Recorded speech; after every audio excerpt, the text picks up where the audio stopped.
Thank you very much. Thank you very much for having me. First, I'd like to just say thank you to Alan and everyone who worked so very hard to organize this very beautiful program here today. As Alan just mentioned, and I'm sure he probably discussed it a little bit earlier, this has been a multi-year effort. I'm only aware of just a little bit about everything that has gone into this. And what I do know is that this was organized by both Alan and others who share a very deep and passionate interest, not only in preserving the memory of this particular society and of people who came from this particular town, but just in general, and the broad implications of what remembrance can have on all of us.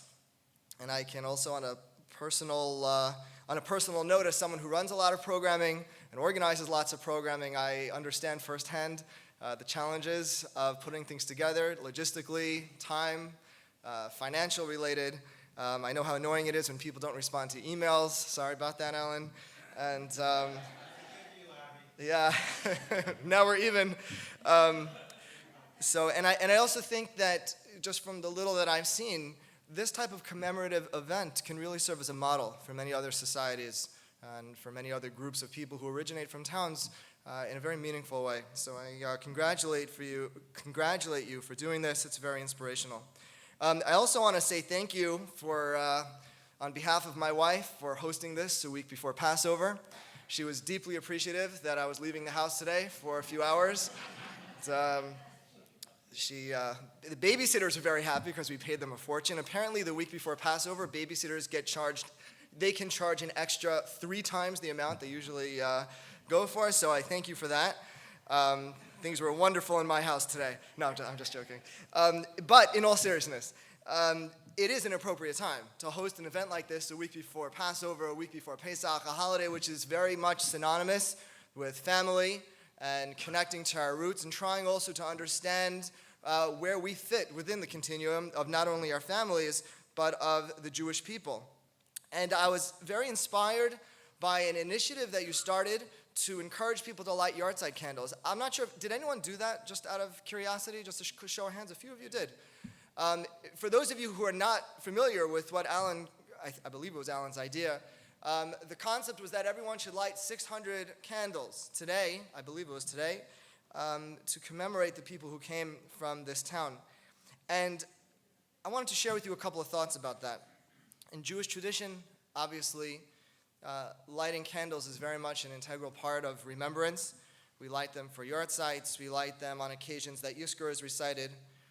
A number of years ago, it's interesting, in my job at Jewish Gen, sometimes people just call me and they assume that I know stuff, right? They don't even know who I am, but they figure we have a question. Oh, it's on Jewish law? Let's call the Jewish Gen guy. I'm like, sure, he'll know. And so I get a call from somebody who I'd never met before, and I believe had never met me. And here's what the scenario was. It was approaching Yom Kippur. And as you know, many recite Yizkor if there's any departed family members who you want to remember. There are certain occasions throughout the year, certain holidays, particularly in Ashkenazi tradition, that you recite the memorial prayers, and usually it's accompanied by lighting these Yizkor lights. And she calls up and she says that she's not halachically observant, and she's going to be traveling and returning home on Yom Kippur. But she also knows that according to standard halachic Jewish law, you should not light a flame on Yom Kippur, and she'd like to figure out if there was a solution to somehow still light the candle in a way that would not violate the halachic prohibition of kindling a flame. So I put my MBA to use, and I said, buy a 3-day candle and light it before you go. Wonderful idea. Jewish Gen is amazing. Thank you very much. I was waiting for the fundraising opportunity, but click, and that was it. However, a few minutes later, she calls me back up, and she says, by the way, thanks for that great idea. And I said, by the way, please make sure it's not unattended. Let's not. She says, why do we light a yahrzeit candle? And then she stumped me a little bit. So off the top of my head, I gave her an answer, which sometimes is a dangerous thing to say. But I light a yahrzeit candle for my mother's yahrzeit every year, and so it's something that I've thought about. And I said, something, maybe it's a lesson, right? Like a candle, when it burns, it's strong and it's upward, and it's something that has an essence of strength. But at some point it goes out. When the fuel is extinguished, that flame will no longer continue. And that's a lesson to life, that no matter how much we achieve, how much fame, strength, fortune, whatever it is that we do, whatever it is, whatever metric we want to measure that would define success in life, at some point we believe that there's going to be something else. And it's important to bear that in mind, that we're always moving towards some specific goal. She said, thank you very much. She has never called me back since. But that was what I said to her off the cuff. But over the years, I had thought a lot about this, and I wanted to share with you two things as a way of prefacing what we're going to talk about and what we're doing here today. Number one is that I think when it comes to a candle, and the reason why it's so synonymous with remembrance, is because the ability of that flame to burn brightly comes from the fuel. And so perhaps the message is that all of us who are here today, and everything that Alan has said and forward in terms of descendants of your town who are trying to perpetuate its way of life, that happens because you had a flame. Your ability to illuminate your room, this room, and your families and your children and grandchildren, as you were talking about right before I got up here, that happens because you have a source. Who's the source? Who's the fuel? Those who came before you. And so that was one concept that I wanted to share with you, that we are a product of the experiences who came before us. We manifest the challenges that they had to overcome and the values that they cherished. There's another perspective as well that I wanted to share with you, that not only does the candle consume the flame, but it also illuminates as well. So that while we recognize at the very same moment that we would not be here if not for those who came before us, we also recognize that that is not the only focus. That it's not just about reclaiming the past, it's not just about reconnecting with ancestors, but it's trying to understand how what lessons we can learn from those who came before us. What can we do to illuminate where we stand today? What can we do to illuminate the path forward for our children and grandchildren? How can we transmit the legacy of those who came before us? To me, that's the message of the candle. That's what makes me going to work at Jewish Gen so important and also so exciting, because it goes so much more than just looking backwards. It's much more than finding a record. The excitement that comes when you find a record about a relative is that I could learn a little bit about them. I could understand who that person was. What was life like in that particular place? What lessons does it have for me?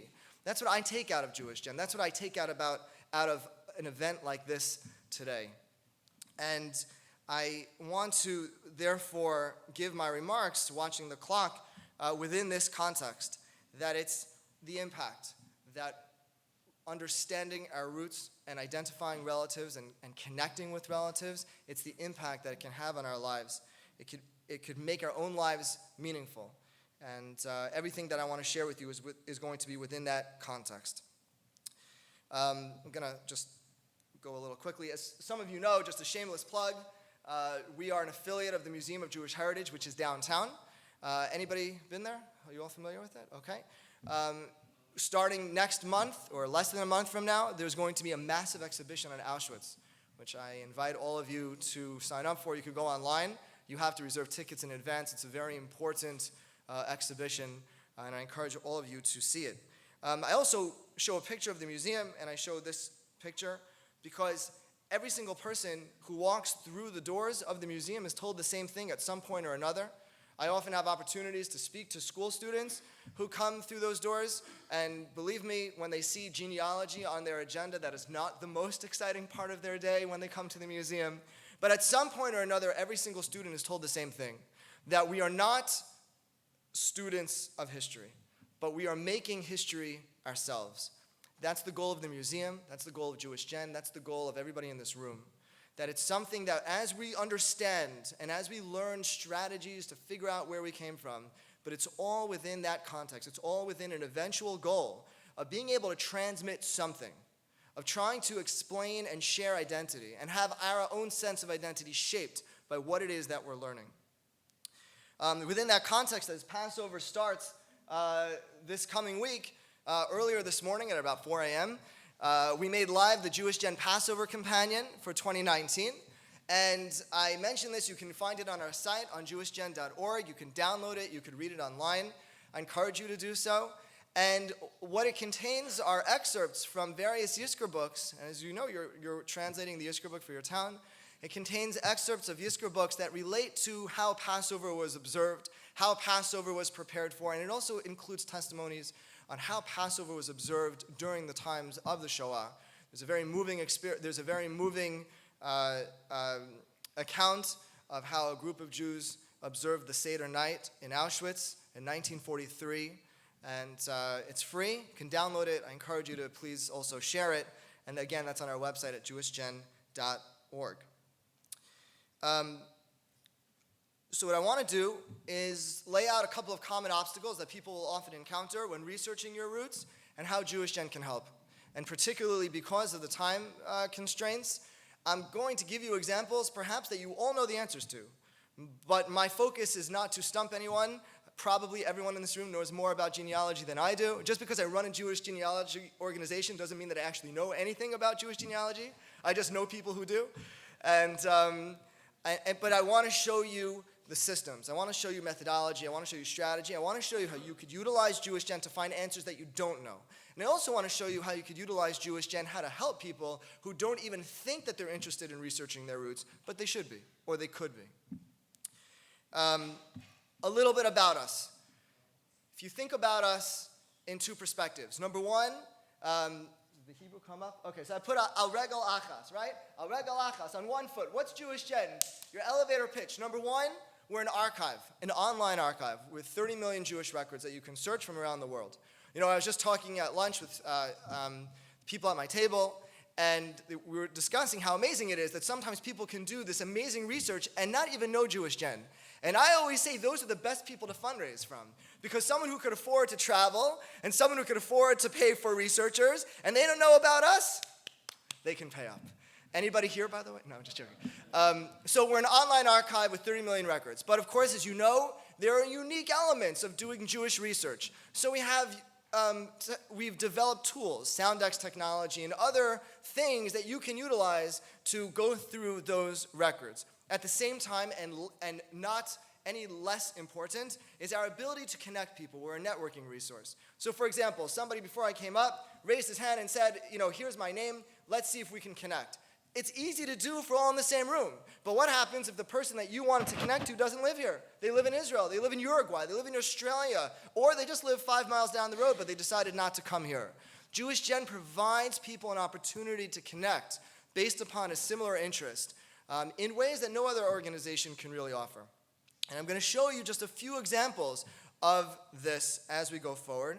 And finally, as part of the archive and part of the network, we also have historical and educational components. The Passover Companion, which this is the cover of it, that's a product of us trying to understand it is a product of us not just identifying relatives, but understanding who they were. So we translate the Yizkor books that were published after the war, and we create opportunities and space on the website for people to contribute their own knowledge, their own information. Someone went to a town, someone hired a researcher, someone went to the archives. Now there's a place where they can put that online so that other people can access that information as well. So I'm going to skip a few things here. Let's go to some common names, common challenges, and we'll start with names. So you're all excited after this very brief presentation. You're excited about this amazing day that Alan has put together, and you go home, you go on JewishGen, and you start researching, and before you know it, you find a record of what appears to be or at least my great-grandmother, right? Her name was Roberta Kaliska, and everything's amazing, and I seem to find, yes, this was her husband, and those were her parents, and these are her children, and amazing. I just found a whole branch of my family I didn't know existed. There's one problem. My name is not Kaliska. My name is Kaliski, right? My name is not. It's Avraham Groll. But in this imaginary example, my names don't match. And now I'm saying, well, wait a second. Is it possible that the record I'm looking at, even though the last name is not exactly the match for my name, and it was supposed to be that direct line, is it possible that's the same or not? Do we say that, in the old country, people had different types of names, and everyone knew, just we don't? Or is it something else? Do we say, no, if it's not the same name, therefore we are not related? How does somebody solve such a challenge like that, which is not uncommon? Another example, spelling. Let's say it's not an issue of variance in names, but Eisenberg, I spell my name with an E-Y-S, you spell it with an E-Y-Z. How do I know if there's a connection or not? Do I say that my name was spelled Groll, G-R-O-L-L, from the time of Adam and Eve? That's the way God created my family. And if it's G-R-O-L, clearly not related. How do I know the answers to those questions? How do I figure that out? Another question, of course, that you know has to do with towns. Many people say, oh, the towns where my family came from no longer exist. They were destroyed during the Holocaust. They were destroyed during World War I. How do I figure that out? So an example, right? Someone's researching their roots, and they remember that their great-grandfather used to talk about what it was like growing up in Vilna in Lithuania, and that he came over to the United States in the early 1900s. So you walk out of the room, you go on Google, because who goes to a library anymore, and you type in Vilna, Lithuania, and I'm like, wait a second, I cannot find Vilna, Lithuania. I find this interesting place called Vilnius, but my great-grandfather always said Vilna, the Yerushalayim, the Jerusalem. How do I figure it out? So I get a little smart, and I start looking online, and I discover Ancestry.com or MyHeritage or Family Search, and on these websites you can find U.S. federal census records. It's very exciting. And I think to myself, well, wait a second. If my great-grandfather came over in the early 1900s, let's start at 1910. So I look online and I find something. Just make sure I'm on the right slide. I look online, and lo and behold, 1910, there's the record for my great-grandfather. But now I've got a big problem. Because in the column that says, where were you born, it says Russia. And now I'm thinking, oh no, Mueller is going to come after me.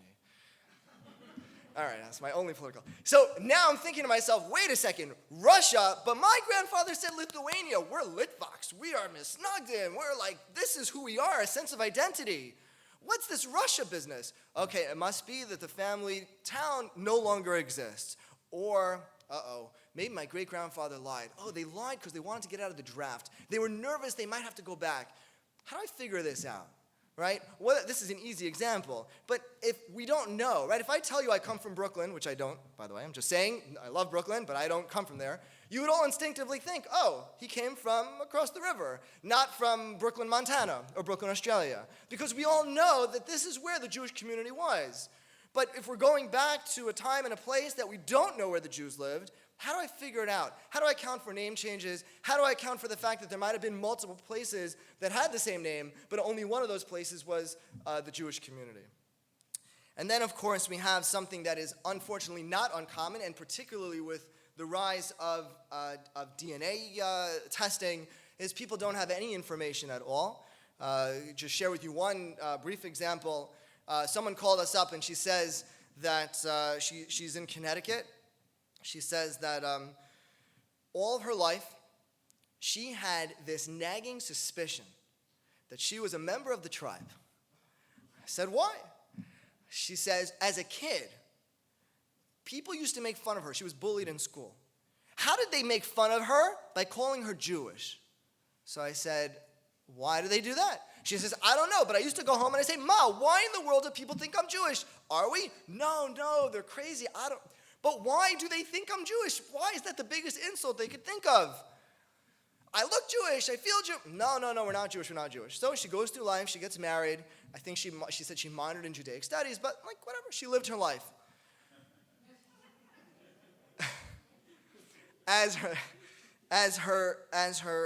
Unfortunately, her mother is ill, and she's approaching her deathbed.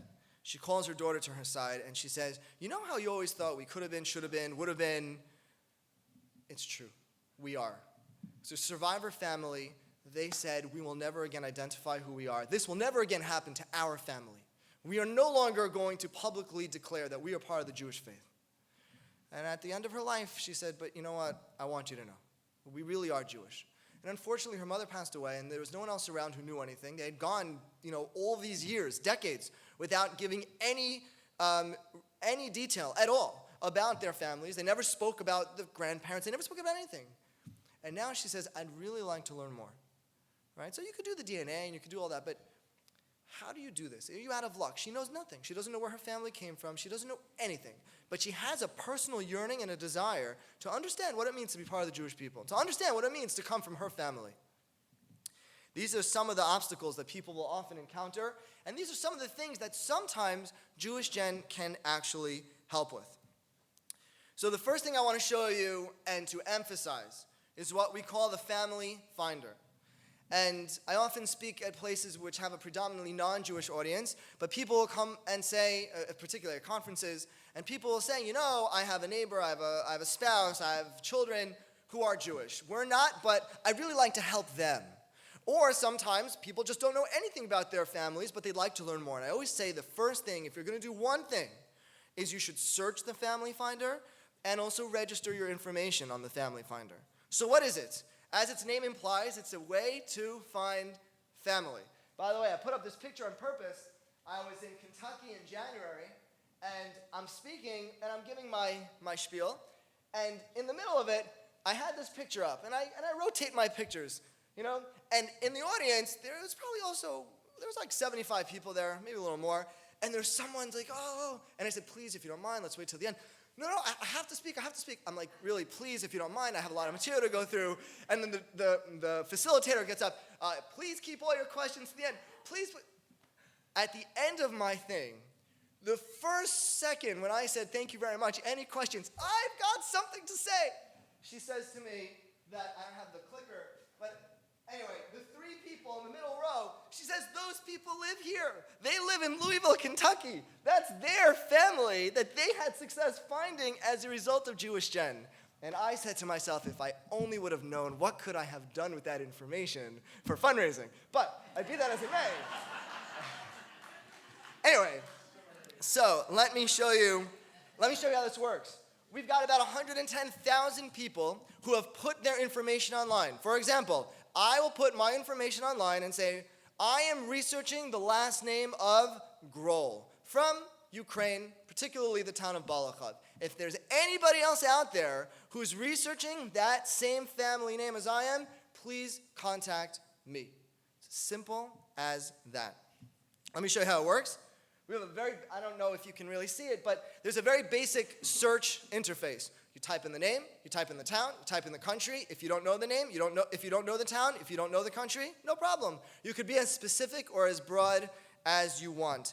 And it's going to be hard for you to see this, but what you see on the results is a direct result of your search parameters. So for example, in this case, I said I only want to see people who are researching the name Groll, G-R-O-L-L, who also indicate Ukraine.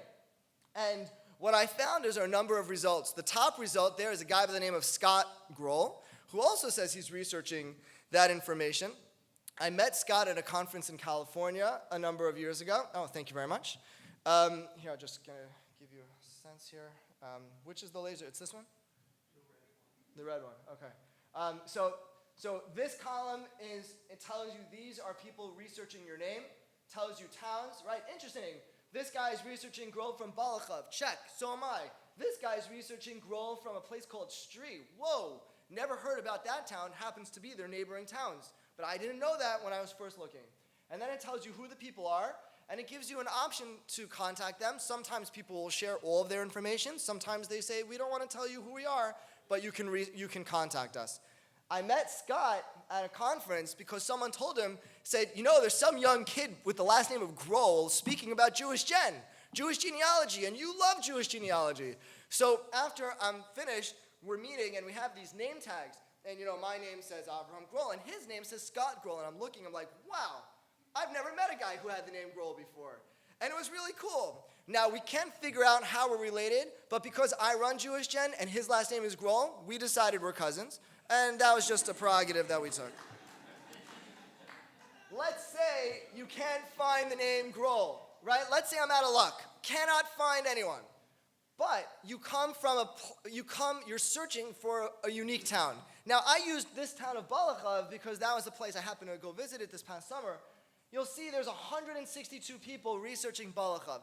If I were to go through each individual result and email them and say, hey, did you ever go to the town? Do you have any contacts? Did you go to the local registrars? Are there archives? Are there any guides? Is there a cemetery? It's going to take you a long time. You could do it, but it takes you a long time. However, if your family comes from a place that's not as popular, you might actually be in luck. right? If there's only 10, 12 people on it, those people might actually have information. They might have actually gone to the town. They might actually be able to share with you research advice. It's an amazing, amazing resource that if there's only one thing that you're going to do, or if there's only one thing that you will share with others, please tell them to both register on the Family Finder and also to register on the Family Finder and also to search the Family Finder. Now, I'm going to use this as an opportunity to talk about names, right? There's something called a soundex. A soundex means that you can search for names the way they sound, not the way that they are spelled. Let me give you an example. Auerbach, famous rabbinical name, right? Some people pronounce it Auerbach, some people pronounce it Auerbach, depending on where you're from.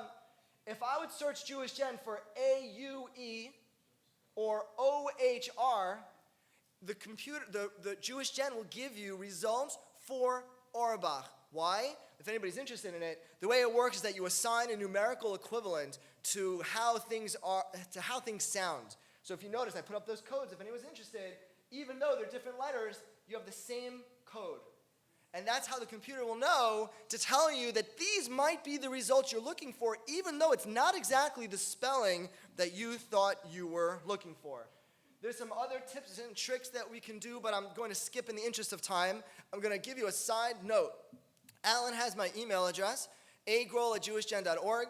I extend an offer that you can all email me, and I will do exactly what I did to Alan and ignore all of you. But no, I'm just joking. But please all feel free to email me, and I'm happy to try to guide you, both myself and also connect you with many, many people at Jewish Gen who are experts in this. We have more than 1,000 volunteers throughout the world, many of whom are really experts in their field, some of whom are in this audience today. I see Chuck Weinstein for Ukraine and Jane Barenbeim, and there's probably others who I'm not seeing. But please email me. I'm happy to kind of guide you through this and also to connect you with others. And thank you, Chuck and Jane, for volunteering to help.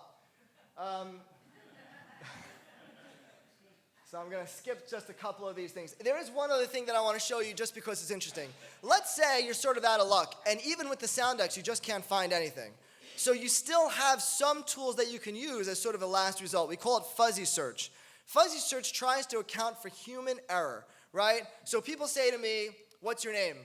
And I say, "Oh, Avraham Groll." "What? Krull? Groll?" No, Groll. G-R-O-L-L. What'd you say? K-R-U-L-O? So we try to account for me slurring my speech and somebody hearing that and how that would manifest when they wrote down a record. And you could be as expansive or as limiting as you want. For example, I could say I'm searching the name Groll, and the computer might actually give me a result for Brill, because you could sort of imagine how perhaps it was cold outside, and I'm like, Groll, grill, and you might hear that. So again, I'm going through this quickly in the interest of time, but I sort of want you to understand the power that exists online. We are not related, even though our names sound similar. I don't know, okay? All right, let me, how am I doing with time? Keep going. Okay. By the way, I did this. I was speaking to cadets from West Point. Huge laugh. I gave this over at a synagogue group. Didn't go over so well. All right, the records. I want to show you some databases. So the way that we organize data, of course, is by today's geographic location. And that's because the names change, as you know. So it would be impossible to organize things otherwise, and the borders changed. So we go by where towns exist today. So if today the town is in Poland, or today the town is in Belarus, or today the town is in Ukraine, that's sort of how we organize the data overall. Not always, but overall. Now, this past summer, we were in the middle of a multi-year modernization effort. And this past summer, we did a big change, which we should have done many years ago, but we did it this summer. And that is what we created, a unified search. Up until this past summer, you would have to search each database individually. But now you can just enter in one search field and search across more than 26 million records all at the same time. Now, what I wanted to do is show you a couple of things. Number one, when you do this, you might get a lot of records, right? So I typed in Cone, 36,000 of my closest friends and relatives. That's going to be hard to search through. So we do have this feature called Save as a Favorite Search, which means that if you're spending time and you spend 3 hours and you finally found something that you think might sort of be worthy of following up on, but now you have to go to sleep because it's 4 in the morning, you could at least save your path, right? You could sort of remind yourself, how did I get here, so that I can pick up from where we left off? Wrap it up. Okay. So remember this to save your search. All right, I have to wrap it up, but I will end in this way. Let me end just with 2 things, if it's okay with you. Okay, hold on one second. Okay, so one thing I want to share with you is how to research towns, right? So we started off with the example of Vilna, right? We have something called the Jewish Communities Database. This database includes more than nearly 7,000 Jewish communities that either do or did exist. Not that the towns don't exist, but that Jewish life is no longer there. And if you would type in Vilna, it would tell you that today the town of Vilna is called Vilnius. And it would tell you that, I have a slide, but what it would tell you is that before the war, it was in Russia. Between the wars, it was in Lithuania. There was a fight between Poland and Lithuania. After the wars, the Soviet Union. Today, it's in Lithuania again. And it would sort of give you all the different ways that you refer to that town, the Yiddish, the German, the Russian, the Polish, the Ukrainian. There's lots of resources and tools that you can research those town names so that it accounts for the variations, both in spelling and also in how it was referred to, and even sometimes if literally the name itself was completely changed. Networking opportunities. We have the largest group on Facebook. Anybody on Facebook? So you should be part of the Jewish genealogy portal with Jewish Gen. It's an opportunity for people to come together, to ask questions, to share research advice. There's more than 30,000 people online right now. Not at this moment, but in general.